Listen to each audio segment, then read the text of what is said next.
Kwame had always felt the tug of the land.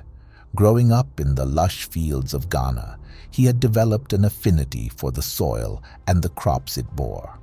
The land was a part of him, a part of his ancestry.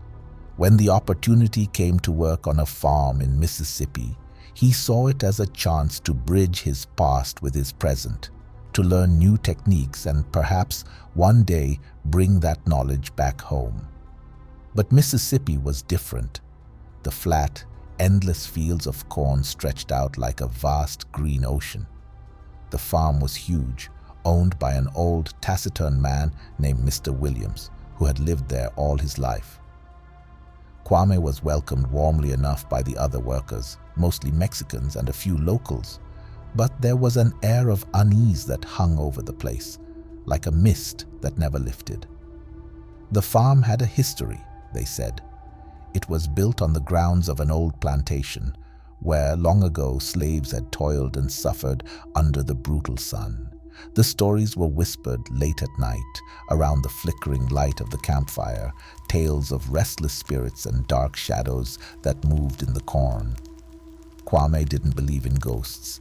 He had grown up with tales of the supernatural, yes, but they were just stories, or so he thought. It began one night, when Kwame was working late in the fields. The sun had dipped below the horizon, and the sky was painted with the last hues of twilight. He was alone, the other workers having long since retired to their quarters. He liked the solitude, the peace it brought, but that night was different. He heard it first as a whisper, barely audible over the rustling of the corn, a voice faint and distant calling out. He stopped, straining to hear.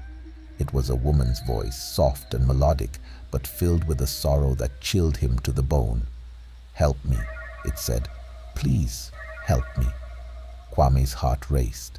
He looked around but saw nothing, just the endless rows of corn, swaying gently in the night breeze. He shook his head, trying to clear the cobwebs of fatigue.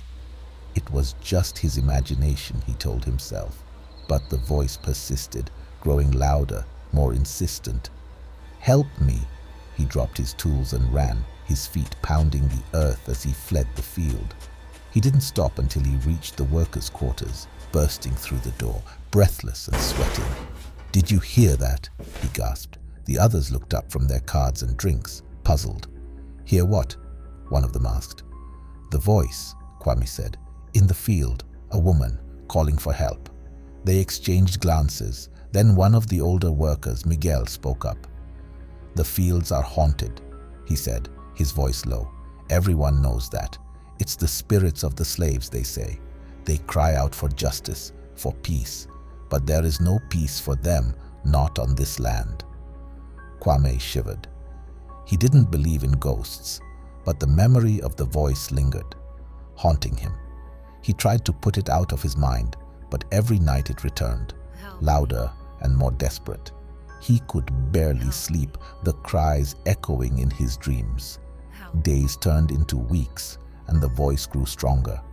Kwame started seeing things, shadows that moved on their own, figures that disappeared when he turned to look. The other workers noticed his distress, but there was little they could do. The farm needed tending, and Mr. Williams was not a man to tolerate slackers.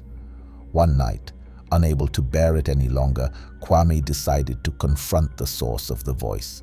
He armed himself with a flashlight and a sturdy hoe and headed out into the fields. The night was dark, the moon hidden behind thick clouds. The corn rustled ominously as he pushed his way through, the beam of his flashlight cutting through the darkness. "Show yourself!" he shouted. "Who are you? What do you want?" The voice responded, closer now, almost at his ear. "Help me," it pleaded. "Please, help me." Kwame followed the voice, his heart pounding. It led him deeper into the fields, to a spot where the corn grew tall and thick. There, in the dim light of his flashlight, he saw it. A figure barely visible, hanging from a tree. It was a woman, her body twisted and broken, her eyes wide with terror. She was dressed in rags, her skin pale and ghostly. "Help me," she whispered. Kwame dropped to his knees, his mind reeling. He reached out to touch her, but his hand passed through her as if she were made of smoke. "Who did this to you?" he asked, his voice shaking. She didn't answer, just stared at him with those haunted eyes. Then, slowly, she began to fade, her body dissolving into the night air. "Wait!" Kwame cried. "Don't go!" But she was gone, leaving him alone in the darkness. He stumbled back to the quarters, his mind a whirlwind of fear and confusion. He couldn't sleep, couldn't eat. The image of the woman haunted him, her voice echoing in his mind. The next day, he confronted Mr. Williams. "What happened here?" he demanded. "What happened to that woman?" Mr. Williams looked at him, his eyes cold and hard. "You're not the first to see her," he said, "and you won't be the last. This land has a history, a dark one. The slaves who worked here, they suffered greatly. Some say their spirits still linger, seeking revenge."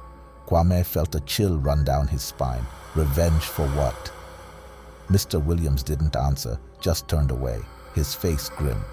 Kwame couldn't stay. The voices, the visions, they were driving him mad. He packed his things and left, vowing never to return.